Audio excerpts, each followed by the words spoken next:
Dante D. O Dante D, como diz a palavra, é um dia, digamos, dedicado a Dante. No dia 25 di marzo, di 700 anni atrás, o Dante Alighieri, sommo poeta italiano, começou a escrever a Divina Comédia, então começou a descer lá no inferno, né? Porque ele, antes de tudo, apresentou os cânticos do inferno e depois do purgatório e do paraíso. Então, esta é uma data importante. Se festeja não só, obviamente, aqui, se festeja na Itália e também em todas as embaixadas e consulados no exterior. E vamos dizer que hoje é um dia e vai ter também uma apresentação especial com a colaboração da Universidade Federal do Paraná e com o nosso Dr. Luiz Hernani Frittoli, que é um dantista, ele estudou Dante durante toda a sua carreira, então ele vai apresentar uma palestra, vamos dizer, sobre um cântico do inferno, cântico 26 do inferno. Mas eu queria só salientar a importância para todos os italianos di Dante Alighieri. O Dante Alighieri è un sommo poeta, cioè vamos dizer que aquele que criou, vamos dizer, também a língua italiana e também a literatura italiana. Todo mundo, estudantes, a partir da escola primária, começam a conhecer o Dante. E depois os estudos de Dante continuam também na escola secundária. E eu mesmo fui muito influenciado da leitura da Commedia, da Divina Commedia, que é, obviamente, a obra mais importante dele. E eu lembro ainda que quando tinha 16 anos, fui para Ravenna, que foi a última cidade onde o Dante Alighieri morou. E fiquei, digamos, impressionado. E queria visitar a tomba di Dante, o túmulo di Dante, che sta in Ravenna. E fiquei realmente emozionado por isso, porque eu sempre, anos de estudo de Dante, então, por que não visitar a tomba do sommo poeta? E ele, obviamente, não escreveu só a Divina Commedia, que é a sua obra maior, mas escreveu várias obras, vamos lembrar, Vita Nova, Convívio, De Vulgare Eloquência. Ele escreveu em vulgare, cioè uma língua que era italiano e florentino, porque ele era de Florença, porque você sabe que a língua italiana, digamos, a raiz da língua italiana é no dialeto de Florença. Então, foi ele que começou a escrever nesta linguagem, que depois foi a base para a língua italiana, então, que foi espalhada para todo o país. Este ano se comemora os 700 anos também do seu falecimento, 1321, e esta é uma primeira apresentação de várias manifestações sobre Dante, palestras, encontros, leituras dramáticas, que vamos fazer durante todo o ano. Agora, eu não quero mais, digamos, falar sobre isso, e quero também passar a palavra ao nosso professor Luiz Hernani Frittoli, que vai apresentar, também fazer uma palestra sobre o canto 26 do inferno, que realmente é um dos cantos mais interessantes, onde se fala também do herói Ulisse, que o Dante colocou no inferno, porque Ulisse conseguiu alcançar os limites humanos, ele queria ir além. Você sabe que o Dante viveu no Medioevo, então é tudo permeado, digamos, das conceições medievais. E a influência da igreja era muito forte na época. Então, quem queria ir além estava fora das regras. E o Ulisse realmente foi um desses. Agora, eu não posso mais comentar isso, senão com um dantista, que é o professor Hernani. Então, eu com muito prazer passo a palavra a eles para esta palestra muito, muito interessante. Muito obrigado a todos por falar comigo e também entender a importância deste evento. Até logo.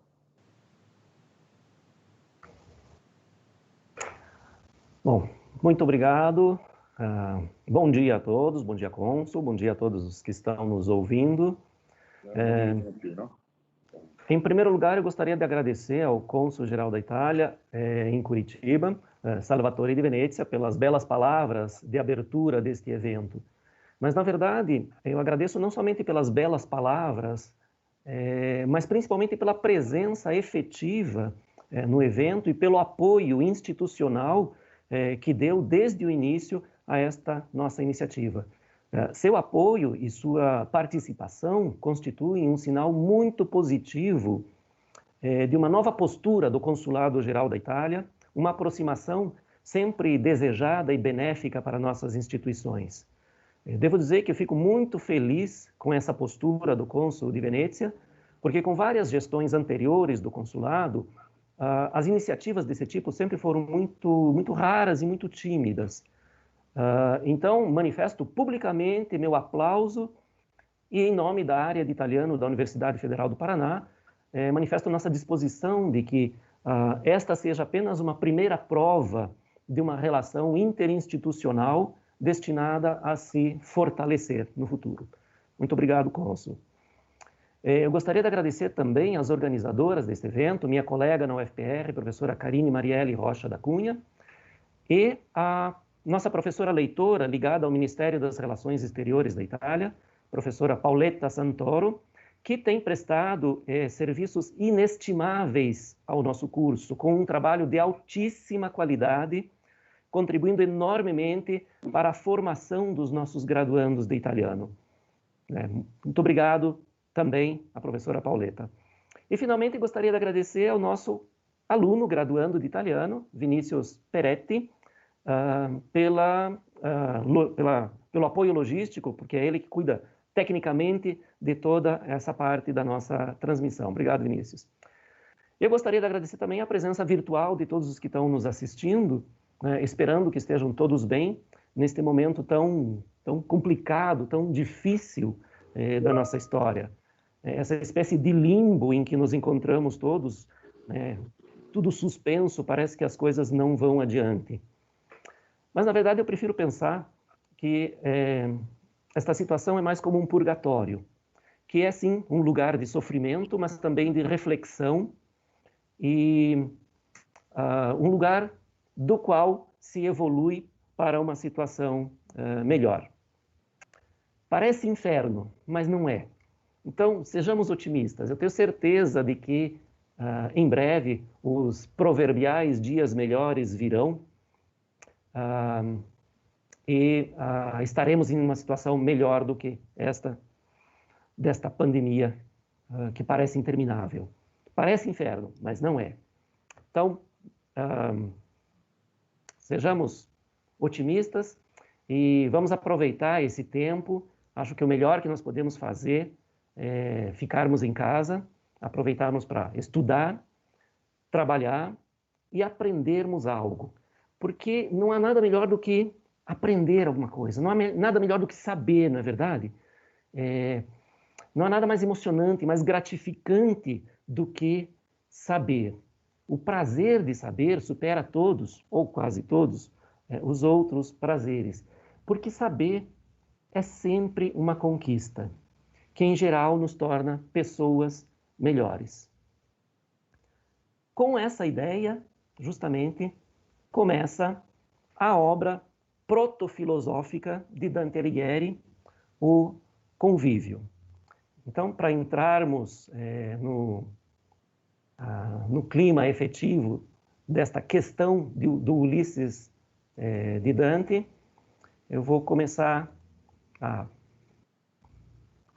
projetar o nosso PowerPoint. Então, eu falava do convívio, né, com essa ideia de que o saber é sempre uma conquista que, em geral, nos torna pessoas melhores. Essa ideia que está na base do convívio. Né? As primeiras palavras, a primeira frase do convívio são justamente estas. Assim como diz o filósofo, no princípio da primeira filosofia, todos os homens naturalmente desejam saber. O filósofo, por antonomasia, é Aristóteles. A primeira filosofia é a metafísica. Então, parafraseando esse início do convívio, assim como diz Aristóteles, no princípio da metafísica, todos os homens naturalmente desejam saber. E a razão disso é que Deus criou todas as criaturas com uma inclinação intrínseca a buscar a própria perfeição. Uma inclinação intrínseca a buscar a própria perfeição. E, aí continua Dante no Convívio, dado que o saber é o grau máximo de perfeição da nossa alma, no qual reside nossa última felicidade, a ele, ao conhecimento, todos nós tendemos. É justamente daí que parte também todo o episódio do Ulisses de Dante, a última aventura de Ulisses, que, de certo modo, representa também simbolicamente a maior aventura intelectual de Dante. O Ulisses dantesco é o início de uma nova tradição de manipulação de um material mitológico, literário, cultural, que se tornará referência para os séculos posteriores.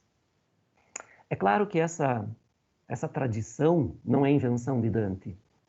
Dante não é o primeiro a imaginar novas aventuras de Ulisses ou de outros heróis gregos e latinos, e outros heróis tantos da literatura.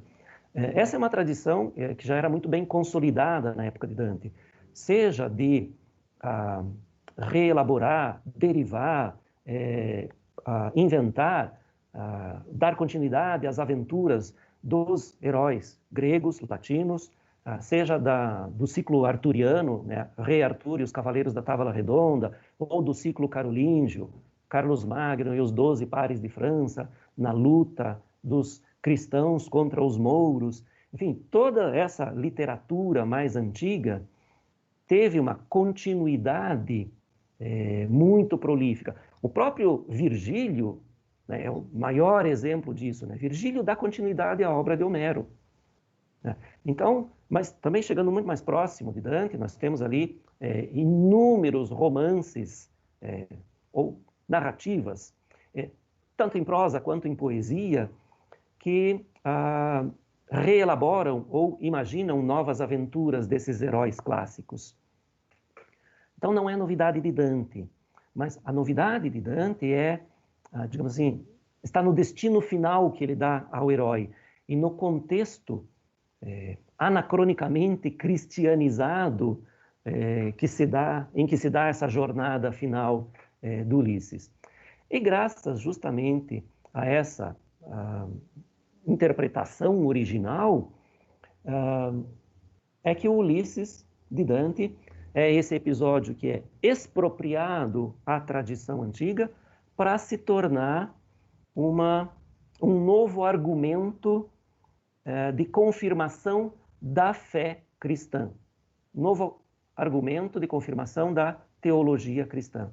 Porque nós não podemos jamais esquecer que Dante foi um poeta cristão, profundamente, absolutamente cristão, convicto, né? E a Divina Comédia, Dante mesmo a define como um poema sacro. Lá no começo do canto 25 do Paraíso, né, Dante vai dizer: se mai continga aquel poema sacro al quale ha posto mano e cielo e terra, sì che m'ha fatto per più anno macro, vinca la crudeltà, que... enfim, vai dizer isso, né? Se um dia acontecer que este poema sacro, ao qual contribuiu o céu e a terra...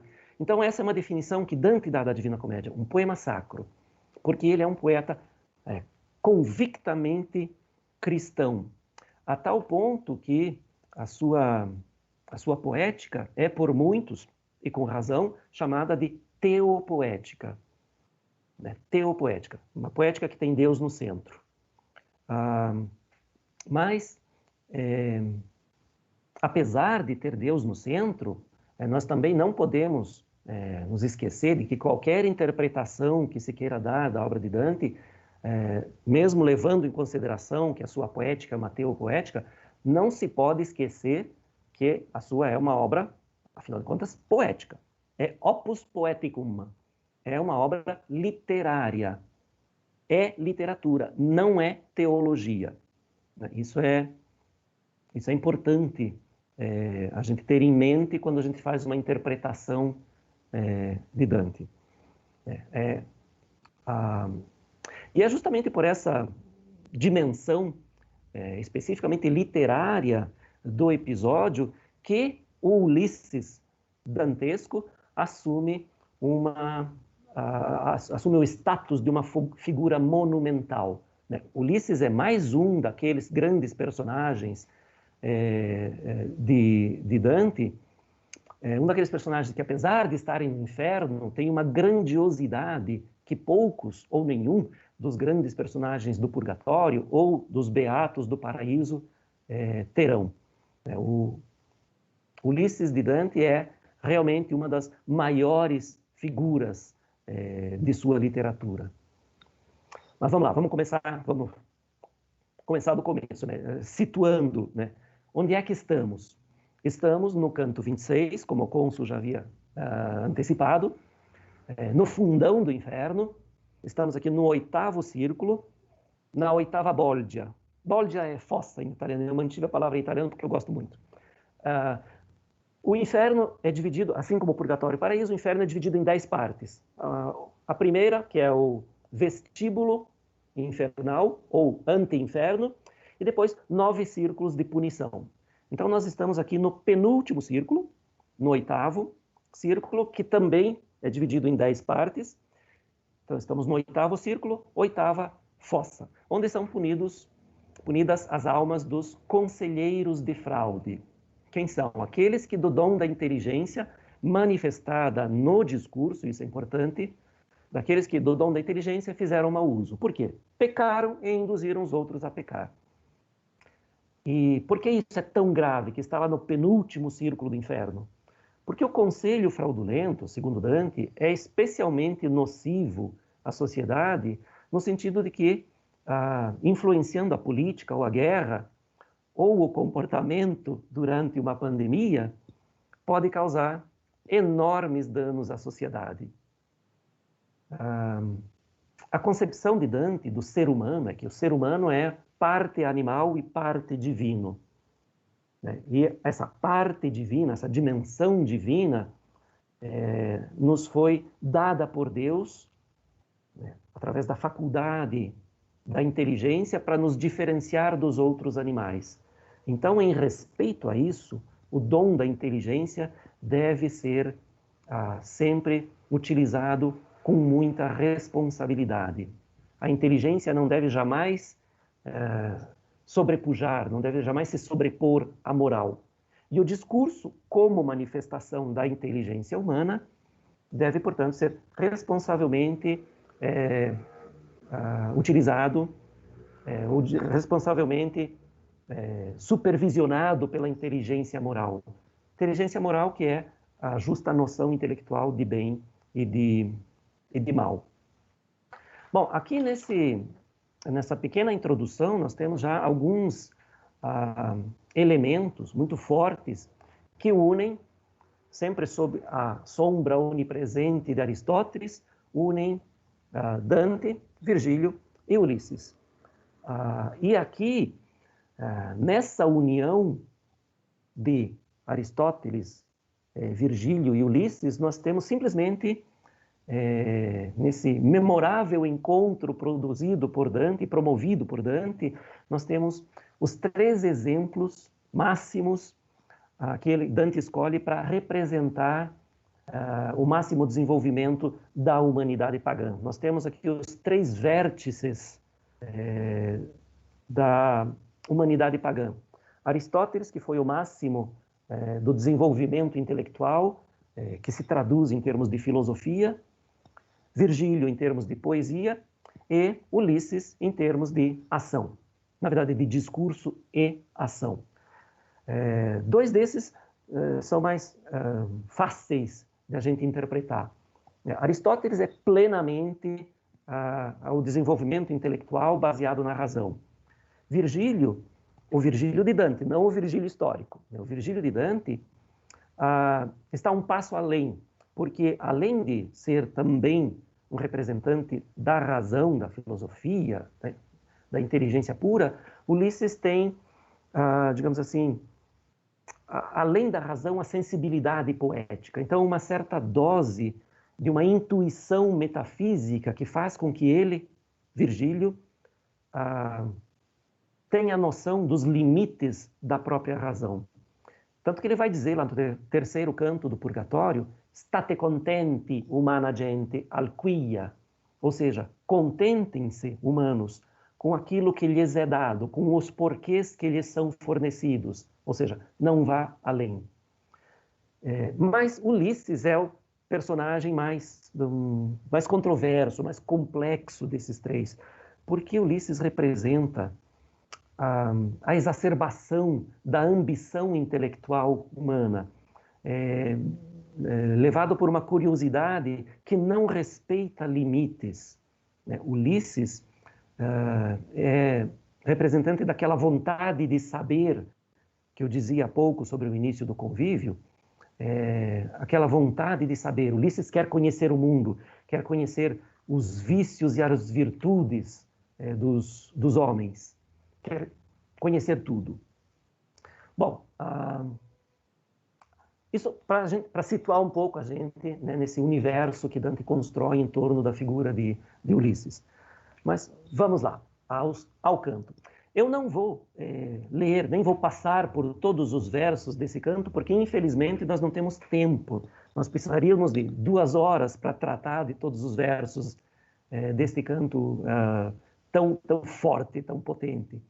Então, eu vou passar rapidinho por alguns versos, só para situar mesmo o episódio. Aqui, nesses primeiros versos do canto 26, Dante conclui, na verdade, o episódio dos cantos 24 e 25, dedicado aos ladrões.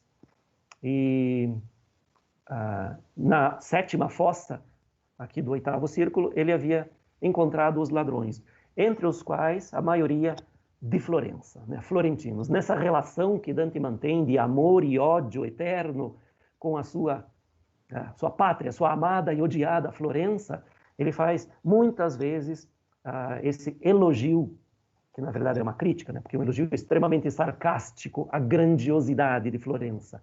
Então ele diz aqui, alegra-te Florença, que és tão grande que as asas bates por terra e por mar, e pelo inferno teu nome expande. Não precisa dizer muito mais, né? Essa relação realmente de amor e ódio que Dante tem com Florença. Eu vou saltar alguns versos aqui, e daí aqui, realmente, nesses cantos, nesses versos, Dante entra no clima do episódio. Né? Ele diz aqui, mas talvez a melhor tradução fosse aqui, sofri. Sofri e sofro novamente, relembrando aquilo que eu presenciei lá no inferno, né, nesse episódio. E aí ele continua ali, ainda refreio minha mente de correr sem que virtude a conduza. Justamente aquilo que eu dizia há pouco sobre a concepção de Dante, de que a inteligência deve ser sempre supervisionada pela moral. Então, porque Dante tem essa mesma curiosidade intelectual de Ulisses. Dante quer saber tudo, quer saber mais, quer ir além. Mas sabe que o engenho, como ele diz ali no original italiano, né, l'ingegno, o engenho, que é o dom natural da inteligência, deve ser refreado, deve ser conduzido pela virtude, pela noção intelectual de bem e de mal, pela moralidade. E é isso que ele faz. Ele diz, eu não sou como Ulisses, eu me contenho, eu refreio esse meu desejo, essa minha gula intelectual. Nós vamos voltar a esse conceito de gula intelectual mais adiante. Então aqui Dante já está dizendo qual é o tema deste canto. É a contraposição, ou enfim, o debate intelectual entre a razão mais pura e a moral religiosa cristã. É disso que se trata neste canto. Bom, Saltando alguns versos, Dante dá aqui uma breve descrição do espaço, né? Ele vai dizer que essa fossa, essa oitava fossa do oitavo círculo do inferno, parece como um vale repleto de vagalumes, né? As chamas passeiam ali por essa fossa, por esse vale, vão para lá e para cá, e elas se movem continuamente, de maneira que a chama, ao mesmo tempo, revela e esconde a alma que está ali dentro. Revela porque a chama, estando ali, se sabe que há um pecador. Mas, ao mesmo tempo, a alma está escondida pela chama. Então, ao mesmo tempo, a chama revela e esconde um pecador.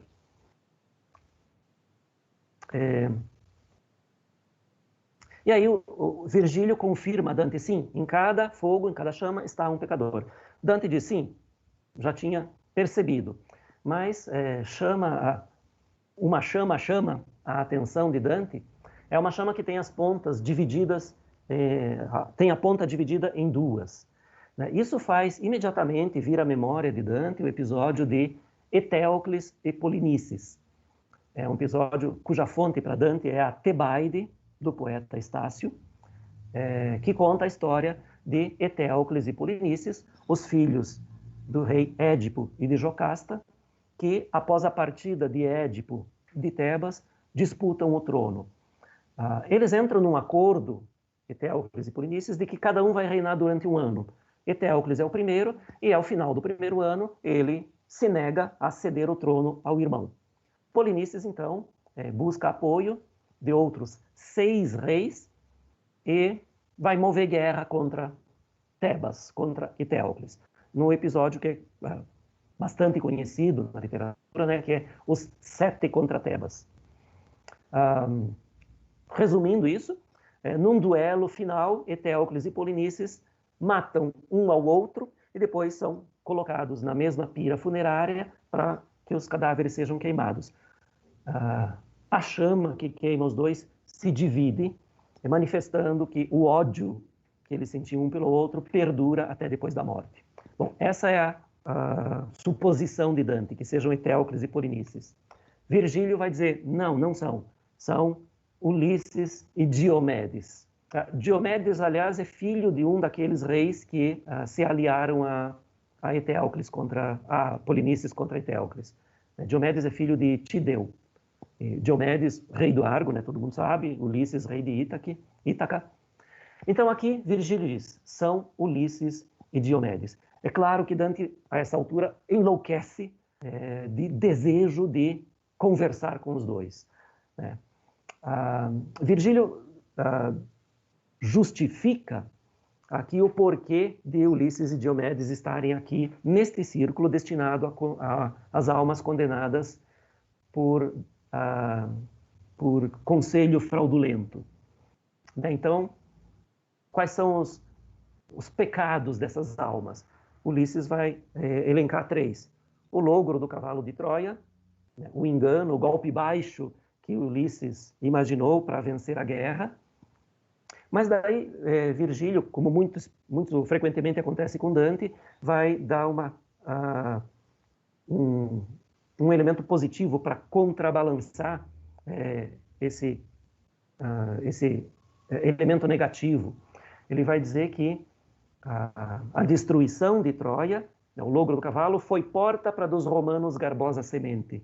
Então, o fato de que Troia foi destruída foi o motivo pelo qual Enéas, abandonando a Troia em chamas, fez a sua viagem cheia de aventuras até chegar ao Lácio, né, no centro da Itália, ali o Lácio, e ali entrar em guerra com Turno, matar Turno, conquistar, casar com Lavínia, e depois ter, enfim, a descendência que vai fundar aquilo que depois vai se tornar o Império Romano. Então, por isso, né, ele diz, o logro do cavalo, destruição de Troia, que foi porta para a garbosa semente dos romanos. Enéas que vem até o Lácio para gerar depois o Império, aquilo que vai ser o Império Romano. Então, o logro do cavalo de Troia é o primeiro dos pecados de Ulisses e Diomedes. O ardil pelo qual morta Deidame ainda por Aquiles chora é o resgate do maior de todos os guerreiros, Aquiles, sem o qual os gregos jamais poderiam ter vencido Troia. Essa é a ideia. Aquiles havia sido levado para a ilha de Sciro, ou Esquiro, por sua mãe, a ninfa marinha Tétis, que sabia, por uma profecia de Calcante, que se Aquiles participasse da guerra, ele seria morto. Então ela levou Aquiles para a ilha de Esquiro, e lá ele ficou escondido por um tempo. Mas Ulisses e Diomedes descobriram onde ele estava e foram lá resgatá-lo e levá-lo para vencer a guerra, mesmo sabendo que ele seria morto na guerra. E o terceiro dos golpes baixos, dos enganos, dos crimes, por assim dizer, de Ulisses e Diomedes foi o roubo da estátua de Palas Atena, protetora de Troia. Então aqui Ulisses justifica o fato de Ulisses e Diomedes estarem aqui neste círculo do inferno. Depois a gente vai ver que não é bem isso. A justificativa de Dante é um pouco outra, vai muito mais na direção da responsabilidade do uso da palavra, do discurso. Bom, aí então Dante vai fazer esse pedido extremamente enfático, né? Ele vai dizer para Virgílio: tem priego e ripriego, che il priego vale a mille, che non mi facci dell'attender niego. Quer dizer, ele está desesperado de vontade e pede para Virgílio: podemos falar com ele? Podemos? Virgílio diz: sim, claro, podemos. Mas Virgílio impõe uma condição, ou dá uma, digamos assim, faz um pedido a Dante, dizendo: tudo bem, vamos lá falar com eles, mas você fica quieto, eu falo. Né? Dante não pode falar com os gregos. Bom, ele vai dizer isso, né? Deixa falar para mim, que entendi bem o que queres, porque do teu falar, sendo gregos, talvez tenham desdém. Muito discutida essa função de intermediário que Virgílio auto-assume aqui. Não há uma unanimidade entre os estudiosos de Dante sobre as razões dessa exclusividade de Virgílio falar com os gregos. Mas há alguns elementos com os quais todos concordam, ou a maioria concorda. Alguns desses elementos são, por exemplo, Dante não falava grego, segundo todos os biógrafos de Dante, né, enfim, as notícias que se tem sobre ele, Dante não falava grego. Um outro elemento importante é que os gregos tinham fama de soberbos. Né? Durante toda a Idade Média, os gregos tinham essa fama de presunçosos, de arrogantes, de soberbos, porque se achavam, e com razão, culturalmente superiores a todos os outros povos. Um outro motivo para que Virgílio seja intermediário é que Ulisses e Diomedes foram dois dos maiores heróis, né? Grandes, ilustres personagens de grandes autores, na verdade dos maiores autores, né? O maior poeta grego, Homero, e o maior poeta latino, Virgílio, na opinião de Dante. Então, devido a essa fama de soberbos que tinham, ao fato de serem esses personagens ilustres dos maiores poetas, era bem possível que eles não quisessem se rebaixar a falar com um poeta menor, como esse tal de Dante Alighieri, seja lá quem for esse. Então essa é uma das razões, né, para que o Virgílio seja o intermediário. Mas a razão mais forte, mais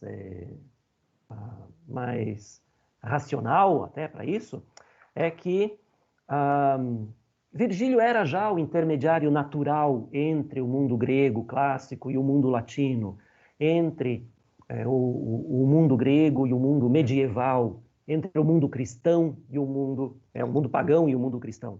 Virgílio era já considerado um poeta, profeta, até certo ponto.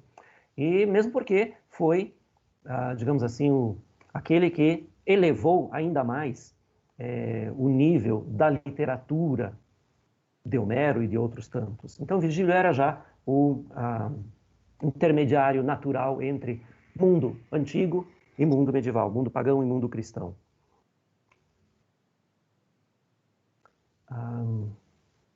Bom, então, definido que quem vai falar é Virgílio, Virgílio vai fazer também aqui um pedido extremamente respeitoso a esses dois grandes personagens literários, mitológicos.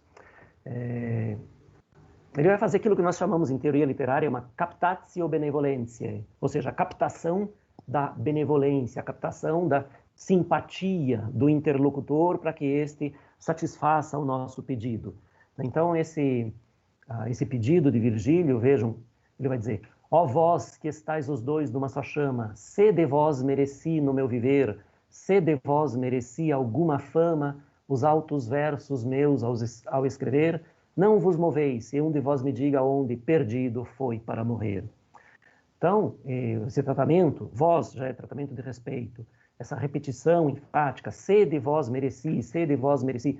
Esse se, na verdade, é um ser retórico, né? O que ele está dizendo aqui por favor, considerem o fato de que a vocês eu dediquei grande parte da minha vida, grande parte do meu trabalho, do meu esforço, dos meus textos, e com isso multipliquei a sua fama e contribuí para eternizar a sua fama. Então levem isso em consideração e respondam a minha pergunta. Bom, esse pedido de Virgílio, no final ele diz ali, um de vós me diga onde perdido foi para morrer. Então, o que ele quer saber? O que Dante inclui nesse discurso? Qual foi a última aventura de Ulisses e dos seus companheiros? E aí, a chama maior das duas se moveu, oscilou um pouco, e aí começa a falar. E aí a gente tem, né, a emoção, né, que vem um baticuore, né, nos leitores, imaginem Dante lá, presente diante dos dois. Ulisses começa a falar. Né? Então, a gente tem aqui esse momento de grande emoção. Né? O que ele vai dizer? Quando decidi que de Circe me afastasse, que um ano me enleou lá por Gaeta, antes que Enéas assim a nomeasse. Bom, então aqui o que ele vai dizer? Ele conta parte dessa história, aquela parte que era extremamente conhecida, né? Ele ficou retido na ilha de Gaeta, onde a maga Circe habitava, a maga Circe que transformou seus companheiros todos em animais, em porcos, e Ulisses ficou lá retido por um ano, até que conseguiu partir da ilha com os seus companheiros, né? Por causa de uma intervenção divina, enfim. A ilha de Gaeta tem um referente real que todos os estudiosos atualmente concordam,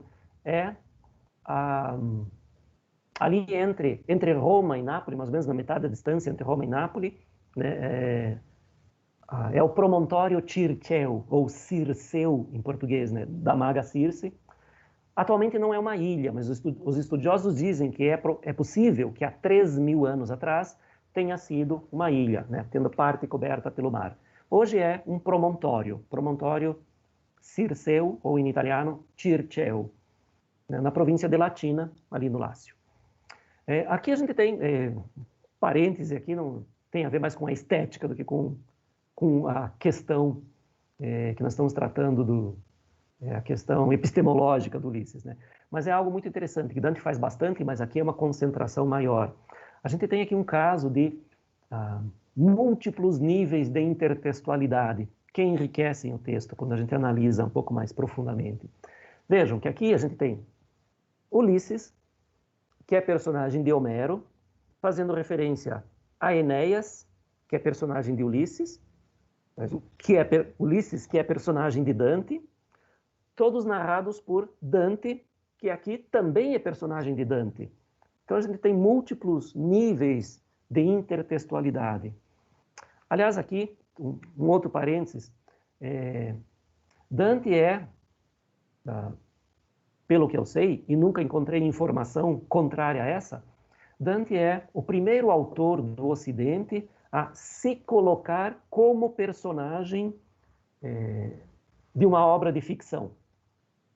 De ficção, bem entendido, não como obra de confissão, como as Confissões de Santo Agostinho, por exemplo, não, como personagem de uma obra de ficção. Dante é o primeiro autor do Ocidente a inventar um seu avatar literário, se colocar como personagem.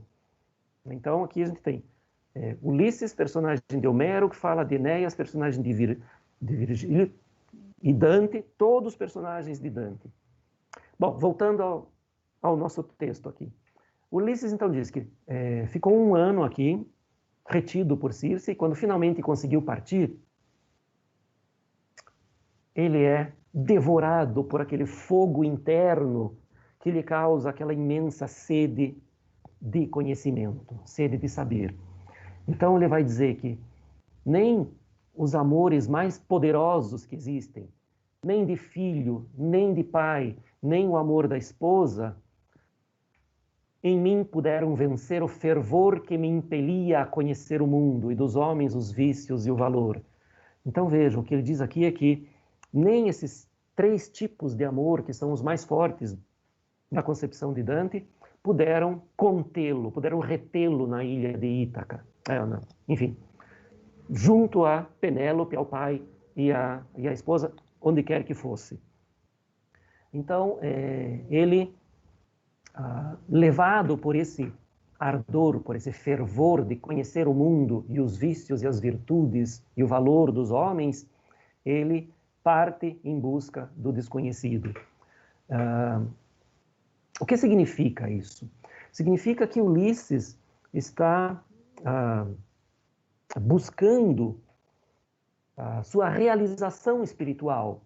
Porque se vocês lembram, lá no começo, quando nós falamos, Dante acredita que o saber é o grau máximo de perfeição da nossa alma. E no saber reside a nossa última felicidade. Então, o que Ulisses está buscando aqui, na verdade, é uma plenitude espiritual, a perfeição da própria alma. Ele segue aquela tendência natural, aquela inclinação intrínseca, como a chama Dante, de buscar a própria perfeição através da aquisição de conhecimento. E a aquisição de conhecimento, para Ulisses, se dá através da experiência. Ele segue aquele preceito aristotélico de que nenhum conhecimento se forma na mente sem antes ter passado pelos sentidos. Então, aprender, conhecer, saber é uma experiência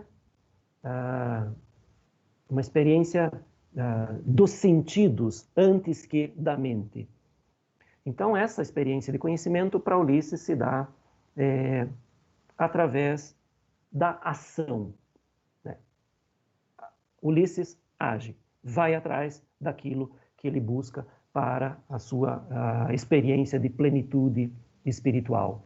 E assim ele convence os seus companheiros a se lançar ao mar aberto e profundo, como ele diz ali, Aberto porque é à disposição de todos, e profundo porque é digamos assim, a representação do mistério total, o oceano, o mar. Então ele se lança ao mar aberto e profundo. E aí diz, de costa a costa fui até a Espanha, até o Marrocos e a ilha dos Sardos, e outras que aquele mar à volta banha. Aqui Dante concentra num único terceto uma longa passagem de tempo, porque ele não diz aqui a duração dessa viagem de Ulisses, mas vejam que eles navegam por todos os portos do Mediterrâneo, ele diz aqui, até a Espanha, até o Marrocos, a Ilha dos Sardos e outras, e passa-se muito tempo, porque ele diz ali, éramos, eles e eu, velhos e tardos, ao chegarmos do angusto estreito à frente, onde Hércules ergueu os seus resguardos para que o homem mais além não tente. Então vejam, durante anos eles navegam por todos os portos do Mediterrâneo, conhecendo tudo aquilo que havia a ser conhecido no Ocidente, até chegar às colunas de Hércules. E as colunas de Hércules, ele especifica, a ciò che l'uomo più oltre non si metta, para que o homem mais além não tente, para que não se vá adiante. E aqui a coisa começa a ficar mais interessante, porque Hércules, que ergueu as colunas, é filho de Zeus, o deus máximo. Mas, na interpretação cristianizada de Dante, Hércules é uma prefiguração de Cristo, filho do deus máximo, do deus cristão. Portanto, as colunas são um limite estabelecido pela divindade para que o homem não vá além. Um limite estabelecido por Deus para a experiência possível, portanto, para o conhecimento possível. Em uma interpretação anagógica, ou seja, ligada às Escrituras, isso significa que Deus estabeleceu um limite para o conhecimento, exatamente como havia feito para Adão e Eva. Exatamente como havia feito para Adão e Eva. Desculpe, meu telefone. Desculpe. Então, Deus estabeleceu esse limite para o conhecimento humano, no caso de Ulisses, exatamente como havia feito para Adão e Eva. No Jardim do Éden, os primeiros humanos podiam fazer tudo, conhecer tudo, ter a experiência de tudo, exceto provar do fruto da árvore do conhecimento, do bem e do mal. Então, aqui, o pecado de Ulisses se assemelha muito ao pecado de Adão e Eva, mais diretamente ao pecado de Eva, no sentido de que tanto Ulisses quanto Eva pecam e induzem outros a pecar. Então, aqui, aquele conceito que eu havia dito de gula intelectual. Por que gula intelectual? Porque está ligado ao pecado de Adão e Eva, a representação da ruptura do pacto com Deus, o não respeito ao limite imposto por Deus está representado no ato de comer um fruto. Comer um fruto do qual eles não precisavam para se alimentar. Então tem um resquício do pecado de gula ali. Eles podiam comer de tudo e eles não tinham fome, mas provaram daquele fruto. Qual é a relação disso com a gula intelectual? Ora, o alimento, o fruto é alimento para o corpo. O saber, o conhecimento é alimento para a mente. Então, ambos exageram nesse alimento. Eles ingerem mais do que o necessário. Esse é o conceito de gula. Ingerir mais do que o necessário, levado pelo prazer do sabor ou do saber. Então, o prazer do sabor ou do prazer, aquele prazer excessivo. Então, eles querem se alimentar de um conhecimento excessivo, um excesso que lhes faz mal, que é proibido. Esse é o conceito de gula intelectual.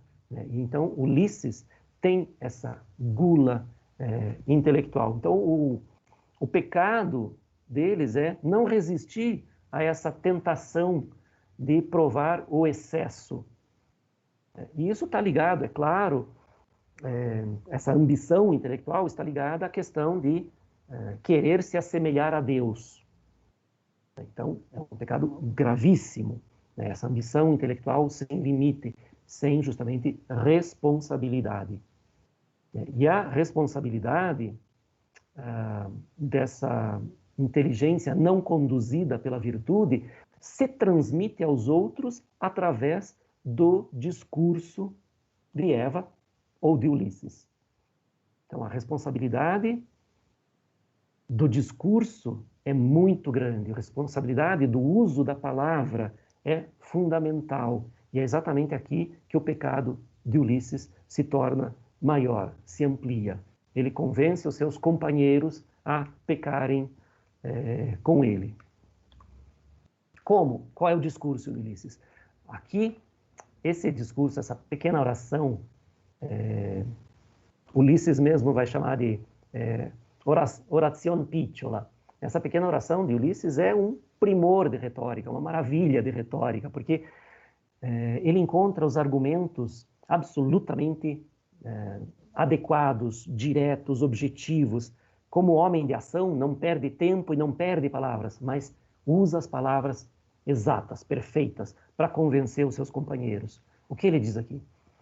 Ó irmãos, disse eu, que por 100.000 idos perigos alcançaste o ocidente, a esta vigília dos nossos sentidos, tão breve que nos é remanescente, não queirais recusar esta experiência, seguindo o sol de um mundo sem gente. Considerai a vossa procedência. Não fostes feitos para viver como brutos, mas para buscar virtude e sapiência. É genial esse pequeno discurso do Ulisses, né? Ele diz, os seres humanos não nasceram para serem brutos como os animais. São dotados de inteligência e livre-arbítrio para poder escolher e buscar a sua perfeição. E, aristotelicamente, né, buscar a perfeição significa buscar virtude e conhecimento através da experiência. Por isso, ele diz, né, os seres humanos, diz aos seus companheiros, nascidos para buscar virtude e conhecimento, não podem se negar a fazer esta experiência sob pena de se igualarem aos animais. É muito forte como argumento para aqueles que têm sede de conhecimento. Além disso, deve-se considerar que Ulisses, justamente como homem de ação, é muito prático, muito pragmático. O que ele diz, além disso, nessa oração aos seus companheiros? Esta vigília dos nossos sentidos tão breve que nos é remanescente, ou seja, eles já estão velhos e cansados. O que mais eles podem esperar da vida? Eles não têm muito a esperar, né? Eles sabem que esta é a última viagem, esta é a última aventura. Então eles não têm mais muito a perder. Mas, ao contrário, tem muito a ganhar. Tem uma experiência de conhecimento a ganhar, uma experiência fantástica de conhecimento a ganhar, seguindo o sol. Né? Ele diz isso, né? Essa experiência seguindo o sol. Por que seguindo o sol? O sol, além de representar Deus, né, a luz do sol, no canto 30 do Paraíso, Dante se refere a Deus como luz intelectual plena de amor. Mas além de representar Deus, né, a luz do sol, materialmente é aquilo que nos faz ver e, portanto, nos faz conhecer. Seguir o sol, portanto, significa seguir a possibilidade de ampliar o conhecimento. Então, essa pequena oração é de uma potência, de uma síntese, em tão poucas palavras, diz tanta coisa, que realmente é um dos momentos mais intensos e mais bonitos, mais perfeitos nessa união de conceito e palavra da Divina Comédia. Essa pequena oração, a gente podia ficar mais uma hora falando só dela, mas como a gente tem tempo, então vamos adiante. O que Ulisses diz ainda aqui, com essa pequena oração, ele entusiasmou tanto seus companheiros que depois seria quase impossível retê-los, mesmo que se quisesse. Né? Não que ele queira, né? Mas mesmo que se quisesse, seria quase impossível retê-los.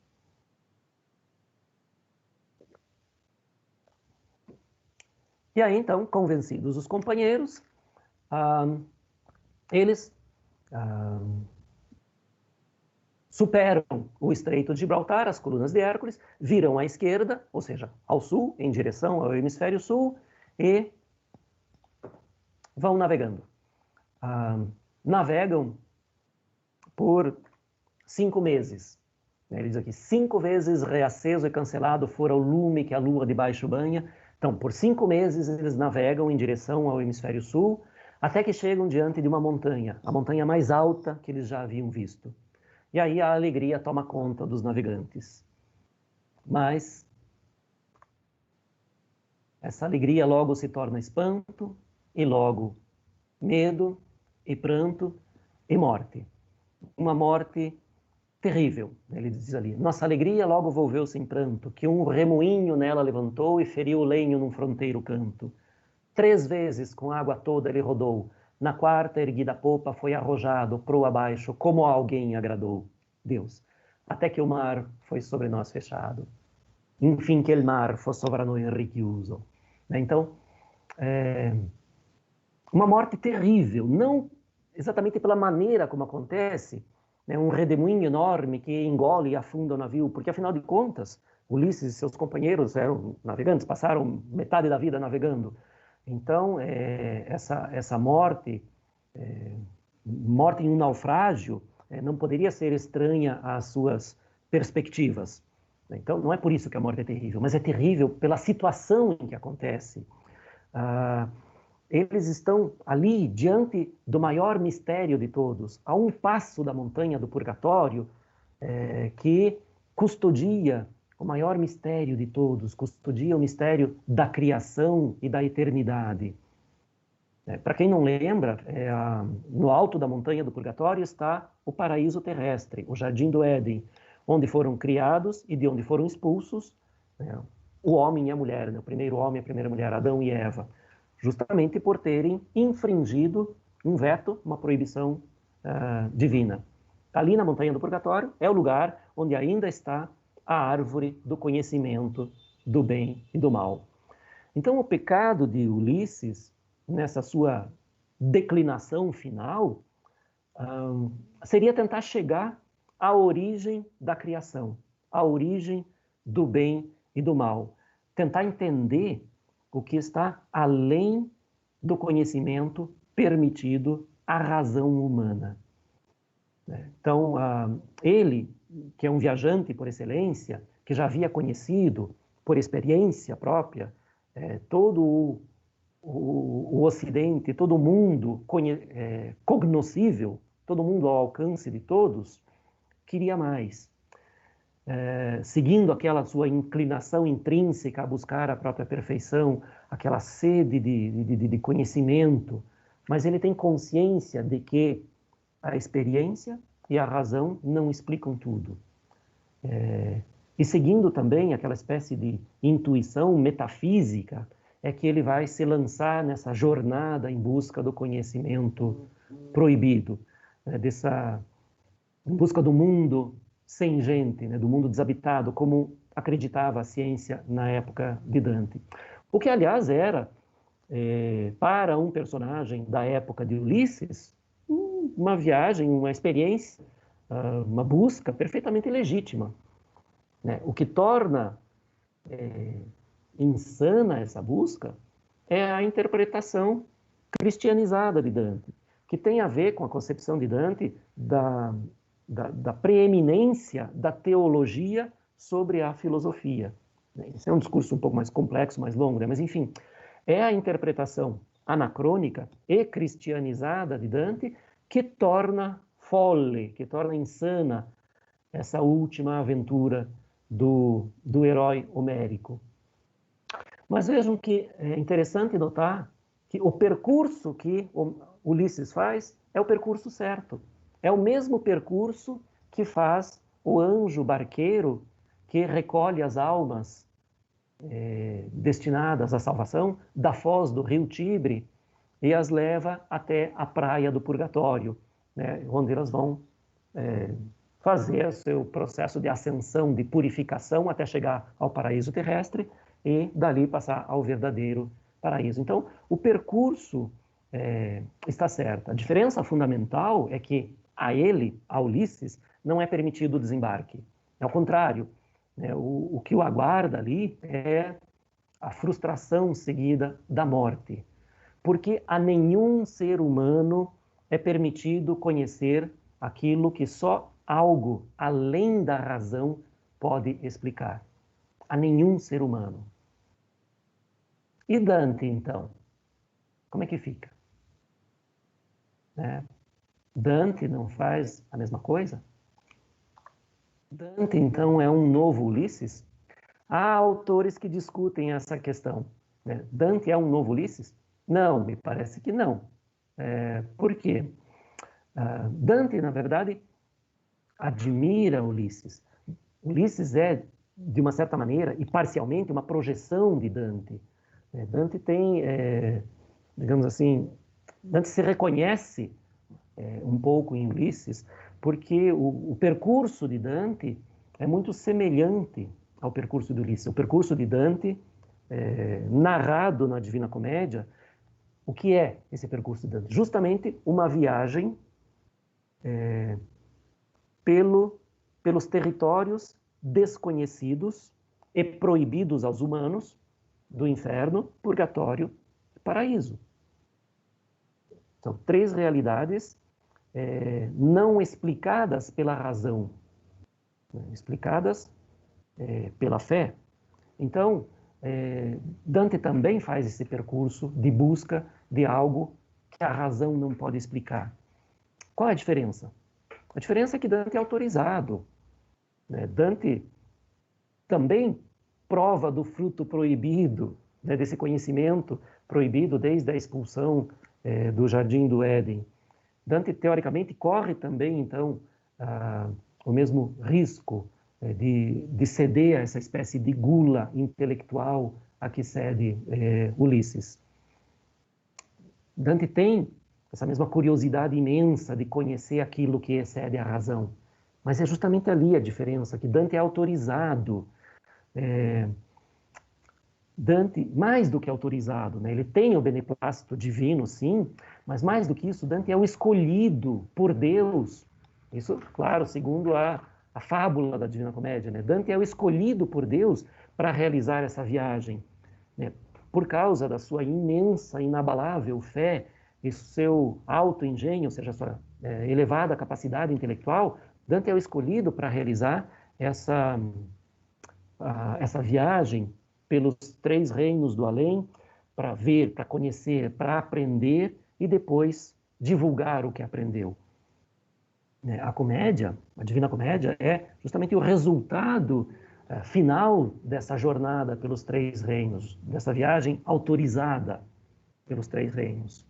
E a mensagem definitiva, então, da Divina Comédia é uma mensagem puramente evangélica, né, que busca realizar justamente isso que Dante diz, literalmente, nesta epístola que ele envia ao seu protetor em Verona, o senhor de Verona, Can Grande della Scala, ao qual Dante dedica a Cântica do Paraíso. Nessa epístola, em que ele dedica a Cântica do Paraíso ao Can Grande della Scala, ele diz qual é o objetivo da comédia. O objetivo é retirar os homens do estado de miséria, do pecado, e conduzi-los ao estado de felicidade, ao paraíso. Então, desse ponto de vista, a Divina Comédia pode ser vista como um novíssimo testamento. E é aí que, definitivamente, Dante e Ulisses se diferenciam. Pela responsabilidade no uso da palavra, pelo bom ou mau uso que fazem da palavra, que é a manifestação da inteligência. Vejam, Ulisses é um conselheiro de fraude, usa a palavra para induzir outros a pecarem, enquanto Dante, esse poeta evangelista, usa a palavra para salvar todos aqueles que nele crerem. E aí eu coloquei, né? Claro que crer na ficção de um poeta, bom, há modos e modos de se crer.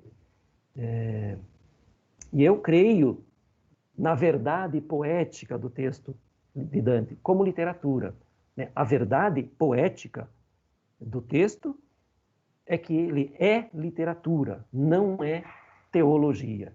Então aqui Dante se diferencia de Ulisses. Bom, eu poderia continuar falando o dia inteiro, mas eu acho que eu vou ficando por aqui, porque senão nós não vamos ter tempo de conversar um pouco, né? Abrir para as perguntas. Então, agradeço a todos aqueles que permaneceram até agora, né, pela paciência, e vamos lá, estamos abertos às perguntas.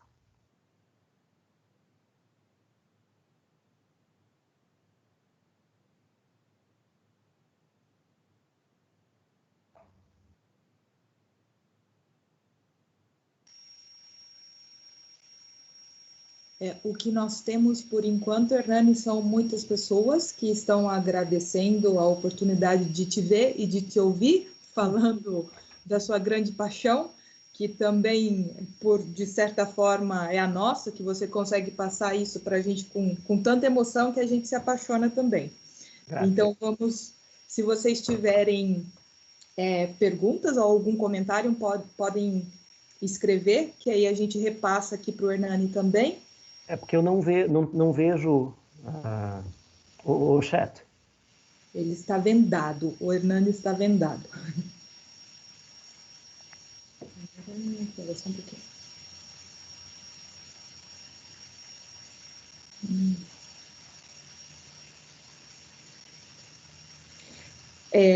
A Thaís Miranda Lobo Batista, ela pergunta: por que Dante se coloca como merecedor dessa viagem, mais que Ulisses? Essencialmente pela fé. Dante é um cristão absolutamente convicto, tem a certeza absoluta de que a fé cristã é a verdadeira fé, que o Deus cristão é o verdadeiro Deus. E ele não duvida, nem por um segundo, a julgar, óbvio, por todas as suas obras, né, por aquilo que ele afirma em todas as obras, e é a única coisa que nós temos para poder julgar, né? Ele tem uma fé absoluta, e ele se acha o mais justo dos homens, né? Nesse sentido, ele tenta seguir à risca os preceitos da ética, da moral e da fé. Então ele diz, no segundo canto do inferno, né, tem uma passagem muito famosa lá, em que Virgílio aparece para Dante no primeiro canto e diz que está ali para conduzi-lo por essa jornada pelos 3 reinos do além, para conhecer o mal no inferno, para descobrir como purificar a alma no purgatório e para ver a recompensa final da felicidade suprema no paraíso. E aí Dante, a princípio aceita, mas depois vem a dúvida, mas será que eu mereço? Dante mesmo se coloca essa pergunta, será que eu mereço? E aí ele coloca na boca de Virgílio a resposta dizendo que sim, que Beatriz desceu do paraíso, instada por Santa Luzia, de quem Dante era devoto, que por sua vez foi alertada pela própria Maria, mãe de Cristo, de que este fiel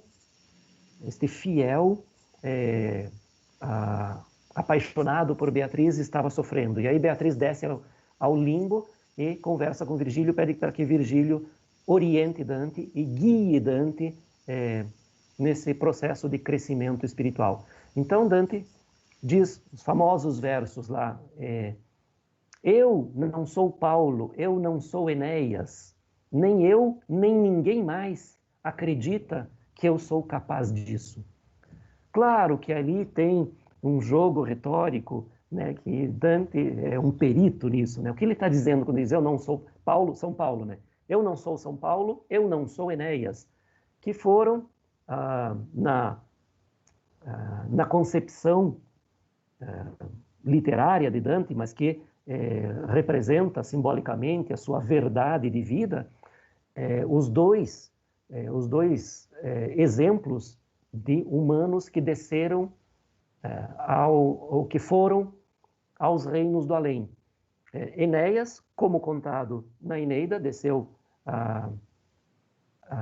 ao submundo para conversar com seu pai, saber o futuro que ele reservavam os deuses, fundar o Império Romano. E São Paulo, que na segunda carta aos Coríntios diz que foi levado aos céus, não sabe se com o corpo ou somente com o espírito, para ver lá as belezas e a felicidade suprema. Então Dante diz, eu não sou São Paulo, eu não sou Enéas, e qual é o meu mérito? Por que eu mereceria isso? Mas aí Virgílio começa a responder, mas a resposta vai se dando mesmo ao longo da jornada de Dante. Ele é honesto, segundo ele mesmo, é claro. Ele é honesto, ele tem uma fé inabalável e uma memória que não esquece de nada e uma inteligência acima da média. Então, esses são os seus méritos. Mas todos esses méritos, e aí daí tem uma disputa entre soberba e humildade, porque elencando assim parece muito soberbo, muito, né, presunçoso da parte de Dante dizer eu sou honesto, eu sou inteligente, eu tenho uma memória perfeita, eu tenho fé. Sou o melhor de todos. Ele diz isso fingindo uma certa humildade, mas é assim que ele justifica o fato de ser merecedor de fazer esse percurso. Ok, perfeito. Nós temos ainda outras duas perguntas, e antes de eu passar essas perguntas para o Hernani, eu digo para vocês ficarem aí ainda, que a gente ainda tem um tempinho, né, de evento válido aqui, que logo após a resposta do Hernani a essas duas perguntas, eu vou falar para vocês da surpresa que teremos de abril a dezembro, que o Hernani vai dar para a gente. Então, abril vem a Páscoa, né? Abre tudo, nascimento, vida nova, e aí eu conto para vocês o que vai acontecer. Então, aguentem mais um pouquinho. Hernani, a próxima pergunta é do Derek. Desculpa, Derek, não sei se é mesmo assim que pronuncia seu nome. França, Derek França. Ele pergunta, o que pode ter levado Dante a construir essa obra? E aí eu já passo também a da Jordana Andrighetti, que ela pergunta, por que a Divina Comédia obteve tanto destaque na literatura? Qual o seu diferencial, né? Aí eu acrescentaria, por que até hoje a gente continua lendo a Divina Comédia? É uma obra que não é velha, é um clássico, porque se é um clássico não é velho, né? Hernani, então, a do Derek França, o que pode ter levado Dante a construir essa obra, e a da Jordana, porque a Divina Comédia obteve tanto destaque na literatura. Bom, o que pode ter levado Dante a... o que pode ter levado Dante a escrever, a elaborar sua obra, é muito difícil da gente responder, porque o que leva um escritor a escrever? Né? Não sei, talvez algo parecido com essa vontade, essa tendência intrínseca a adquirir conhecimento, talvez tenha um contraponto que é uma vontade intrínseca de fornecer conhecimento, de compartilhar com outros aquilo que se conhece, que se sabe, que se tem, que se adquiriu, que se elaborou. Né? É um pouco isso, me parece que muitos exemplos poderiam ser citados, porque me parece que o conhecimento encerrado em si é um pouco estéril. E aquele que detém o conhecimento, mas que não o transmite, faz o quê? Qual é o objetivo? Né? Acumular conhecimento, nessa espécie de gula intelectual, acumular conhecimento sem compartilhá-lo. É como comer demais, acumular, sem compartilhar. Então, é algo muito limitado, mas isso, enfim, é só uma reflexão, né? Eu não sei por que Dante escreveu essa obra. A gente pode confiar na sua verdade retórica, né, nos seus argumentos retóricos, literários. Ele diz especificamente que ele escreve a Divina Comédia com a intenção de dar o seu exemplo de como é possível para todos aqueles que desejam se salvar, desejam ir para o paraíso e não para o inferno.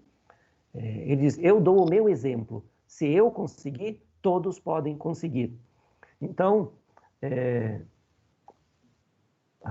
alegoricamente, qual é esse exemplo, qual é esse percurso que Dante faz?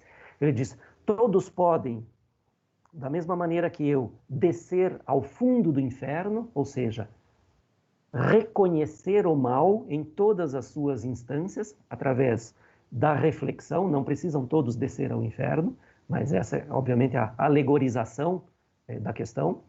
Então, todos podem se salvar conhecendo o mal, aprendendo como resistir a esse mal, como purificar o próprio espírito e sabendo qual é a recompensa final. Então, é esta a mensagem que Dante diz que quer passar a todos com a Divina Comédia. Não de uma maneira muito árdua, não de uma maneira muito, digamos assim, muito direta. O que eu quero dizer com isso? Que ele não escreve um texto filosófico, teológico ou de acusação, ele decide passar essa mensagem, que é uma mensagem salvífica no final das contas, se nós acreditarmos naquilo que ele diz, que ele escreve para passar uma mensagem de salvação a todos, através da poesia, de um texto que ao mesmo tempo seja útil e que seja agradável. Então, não um texto mais árduo, texto filosófico ou teológico, mas um texto poético, que além de passar a mensagem, gera prazer estético. Não sei se respondi exatamente, né? Se não respondi, pode rebater que nós continuamos. E aí a outra pergunta, eu anotei aqui, tá, por que a Divina Comédia teve fez tanto sucesso, teve tanta importância e tem essa dimensão até hoje? Bom, há vários motivos.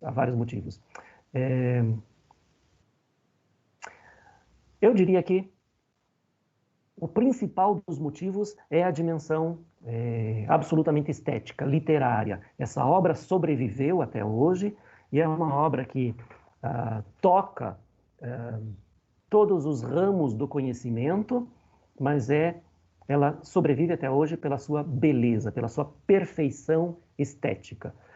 E por isso que as traduções são sempre complicadas, né? Nós deveríamos sempre tentar, na medida do possível, ler todas as obras do mundo no original. É impossível. Então a tradução está aí para isso. Mas em italiano, a obra de Dante tem uma perfeição que é simplesmente incomparável até o tempo dele, e eu diria que até hoje. A perfeição dos versos. Dante escreve, veja, numa língua que não existe. Ninguém fala a língua que Dante escreve. Ele usa, além do dialeto florentino, outros 13 dialetos. Ele escreve em 14 dialetos. Então, assim, um extrato culto desses dialetos. Então, a língua em que Dante escreve, ninguém fala.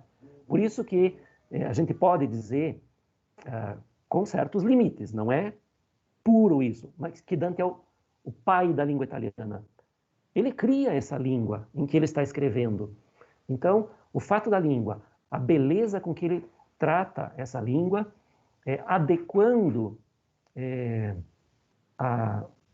o registro, o nível linguístico, à situação em que ele descreve. Só para dar um exemplo, o ritmo, por exemplo, do começo do inferno, do começo do purgatório, do começo do paraíso. O inferno é todo complicado, todo entrecortado, tenso.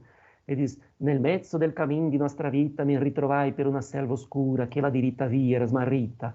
A quanto del qualere cosa dura sta selva selvaggia e aspra e forte che nel pensiero rinnova la paura. O ritmo do purgatório é um ritmo triunfante daqueles que venceram as dificuldades, aqueles que venceram as dificuldades, mas ainda tem um longo caminho a ser feito. É uma marcha triunfal, quase militar. Ele vai dizer assim: percorrer miglior acqua, alzare velho ormai la navicella del mio ingegno, che lascia dietro a sé mar sì crudele, e canterò di quel secondo regno dove l'umano spirito si purga e di salire al cielo diventa degno. E por aí vai. E o ritmo do paraíso, que tem uma perfeição sintática e lexical muito maior, um cuidado, não dá para a gente trocar nenhuma palavra no paraíso. Tem aquele ritmo, porque o paraíso é a serenidade conquistada, é a felicidade. Não há nada não há obstáculo na fluência dessa felicidade. Tem um ritmo sereno, sereníssimo. Ele diz assim: la gloria di colui che tutto muove per l'universo penetra e risplende in una parte più e meno altrove. Nel ciel che più della sua luce prende fui io e vidi cose che ridire né sa né può chi di lassù discende. Então, esse ritmo é um exemplo. E como que se consegue esse ritmo? Através da perfeição estilística, vocabulário e sintaxe. Mas não é só vocabulário e sintaxe. A concentração de conceitos que estão sintetizados em pouquíssimas palavras. Dante, com 5, 6 palavras, traduz um conceito abstrato complicado. Então, esse é o principal motivo pelo qual a comédia resiste até hoje. Mas é claro que há muitos outros também, porque Dante trata simplesmente de tudo, de toda a ciência do seu tempo. Ele trata de história, ele trata de mitologia, de literatura sua e dos outros, ele trata de física, de ótica especialmente, ele trata, enfim, de todos os ramos do conhecimento, de astronomia, de astrologia, de botânica, zoologia, geografia, enfim, tudo que você quiser, que era ciência naquele tempo, está ali tratado com um grande conhecimento de causa. Então, além de tudo, Dante trata, claro, do que ele está tratando aqui no Paraíso, por exemplo? Ele chega a ver Deus.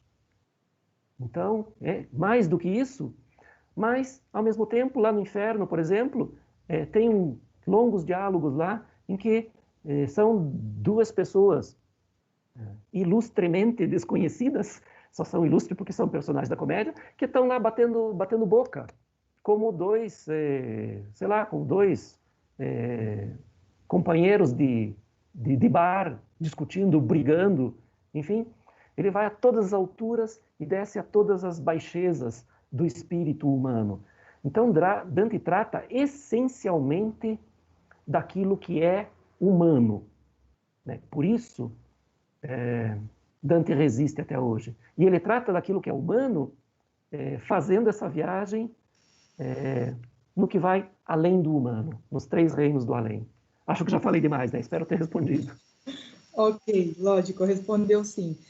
Nós temos ainda 2 perguntas para fechar, mas como eu disse que eu iria contar para vocês logo depois que respondesse as 2 primeiras, uma dessas 2 que nós temos é a da Margarete Caldas, que a pergunta dela leva ao que eu vou falar para vocês, a surpresa de abril, né? A Margarete pergunta: como podemos aproximar a Divina Comédia dos leitores que não dominam essa leitura intensa? Aí o Hernani não responde, mas eu respondo, e aí o Hernani vai responder a última. Nós podemos aproximar os leitores dessa leitura, né, tão intensa, com um curso de extensão que vai começar no dia 30 de abril, agora, uma sexta-feira, e vai durar por 34 sextas-feiras. O título deste curso vai ser Que Inferno! Toda semana um canto.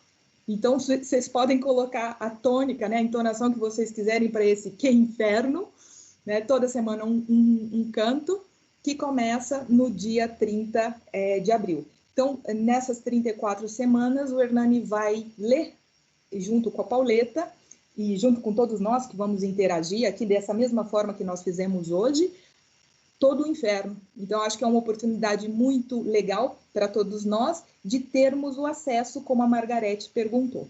E aí, eu passo a última pergunta para o Hernani e já agradeço a participação de todos vocês. Vocês vão receber informações pelos e-mails que vocês colocaram na inscrição, né? E também outras informações sobre eventos do Dante vão estar disponíveis no site do curso de Letras Italiano da UFPR. Agradeço a presença de todos e deixo a última pergunta para o Hernani, assim ele responde e pode fazer o fechamento.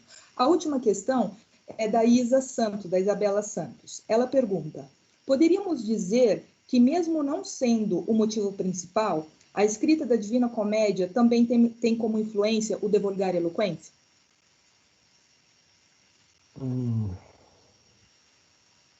Na verdade, não, é muito difícil dizer o que influenciou o que. Dante, apesar de ter todas essas facetas, Dante tem... não dá para falar de um sistema filosófico, um sistema de pensamento completo e complexo de Dante, mas Dante tem um pensamento unitário. Então, o De Vulgare Eloquentia, na verdade, é uma defesa do uso da língua vulgar. Não dá para dizer que uma coisa influenciou a outra exatamente, porque são do mesmo autor. Então, quer dizer, é simplesmente um texto teórico e um texto prático, poético, que insistem ou que, digamos assim, defendem a mesma coisa. Né? Ele, no De Vulgare Eloquentia, ele defende o uso do vulgar, dizendo que o vulgar é uma língua tão adequada a tratar de todos os temas mais altos, os temas sublimes, quanto o era o latim. Então ele defende isso, dizendo que o vulgar, claro que aí ele descamba um pouco para suas concepções, desculpe, esse descamba não é negativo, tá? É simplesmente ele recorre às suas concepções religiosas para defender o vulgar, alegando como instância última que Cristo falou em vulgar. Então, mas ele dá muitas outras razões também, tanto que o De Vulgare Eloquentia é conhecido como um texto proto-linguística, né? O primeiro tratado de linguística do Ocidente. Claro que muito limitado ainda, mas é um tratado de linguística em que ele defende, então, o uso do vulgar. Na Divina Comédia, ele usa o vulgar, então, isso para tratar de um tema sublime, em que outros não ousariam usar o vulgar. E ele é muito criticado por isso, né? Durante a sua vida mesmo, né, existe uma troca de epístolas, de correspondência, em que ele é cobrado por não ter usado o latim como língua para um tema tão sublime. Inclusive depois, Boccaccio, que vai ser o primeiro grande divulgador e admirador de Dante, que defende também o uso do vulgar, mas tem Petrarca, logo em seguida também. Petrarca, incrivelmente, não dá muita bola para Dante. Petrarca não leva Dante muito a sério. E um dos motivos é essa preferência de Dante pelo vulgar. Mas aqui tem uma questão que eu gostaria muito de falar durante mais uma hora sobre a questão da língua. Porque vejam que Dante tem esse pensamento coeso, coerente, mesmo em relação à língua. Porque, ao mesmo tempo em que Dante faz essa jornada, em que ele vai revelar a todos o que ele viu no inferno, no purgatório e paraíso, como uma advertência e como um convite à reflexão e perdi a palavra, ao arrependimento, né? Um convite à reflexão e ao arrependimento para que as pessoas tenham fé em Deus, saibam o mal, o que é o mal, possam se purificar, possam se arrepender, possam chegar à felicidade eterna. Então, Dante coloca essa ideia como uma revelação que lhe foi concedida. Deus escolheu Dante para fazer essa viagem, e Dante tem todo esse conhecimento revelado a ele. Mas esse conhecimento precisava de uma língua superior para ser transmitido a todos. E essa língua, de uma certa maneira, Dante implicitamente, Dante nos diz que essa língua nova também lhe foi revelada. Porque é uma das constantes em toda a Divina Comédia, Inferno, Purgatório e Paraíso, muito mais no Paraíso, mas em todas as três cânticas, Dante diz que, infelizmente, ele não pode descrever detalhadamente aquilo que ele viu, porque não existe língua para isso. A língua humana não é suficiente, e não é só a língua dele, o fiorentino, ou italiano, ou os dialetos. Não existe língua humana suficiente para descrever aquilo que excede a realidade humana, que é a realidade do inferno, do purgatório e principalmente do paraíso. Então, se não há língua para descrever aquilo que ele descreve, é porque uma nova língua lhe foi também revelada.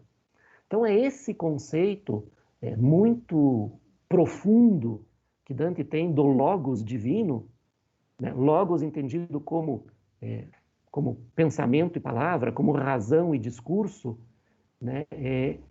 ele tem essa ideia de que também, de certa maneira, esse logos divino lhe foi revelado. Portanto, é uma língua nova que ele não cria, mas lhe é revelada. Acho que é isso. Espero ter respondido também. Tá bom. Assim, a Karine disse, então, que esta era a última pergunta, a última intervenção. Isso. Então, eu gostaria muito de agradecer a oportunidade de falar desta minha paixão literária. Agradeço às organizadoras, a Karine, a querida Pauleta. Agradeço muito também ao cônsul por ter estado presente e feito a abertura, por ter me chamado de dantista, coisa que eu efetivamente não sou. Eu sou só um apaixonado pela Divina Comédia, não chego a ser um dantista, mas agradeço muito e acho que eu passo a Karine a bola para o encerramento. Né? Muito obrigado a todos. Grazie mille, veramente a tutti quanti. Ok. E, então, obrigadíssima, Hernani. Obrigada a todos vocês que estão aí ainda com a gente. E ao Vinícius, que conseguiu fazer toda a projeção, né, da fala do Hernani. E vocês estavam perguntando no chat, eu tentando responder, como que vão ser as informações do Que Inferno, um canto por semana. Todo mundo que preencheu aquele primeiro formulário, né, que a gente falou que ia mandar o link para vocês entrarem na sala, a gente já tem os dados de vocês ali. Então, a gente vai mandar pelos e-mails, aí vocês vão receber as informações e aí peço que dissemine, porque com o YouTube é bom que a gente não limita a participação das pessoas. E depois isso fica gravado. Se por acaso alguém em uma das 34 sextas-feiras não puder ouvir o Hernani, vai poder ouvir porque vai ficar gravado no YouTube, né? Então, é uma forma muito interessante essa. Super obrigada a todos vocês, obrigadíssimo, Vinícius, e obrigada gigante também a você, Hernani. Até a próxima, até dia 30 de abril, às 18h30, neste mesmo canal. Tchau, tchau. Obrigada.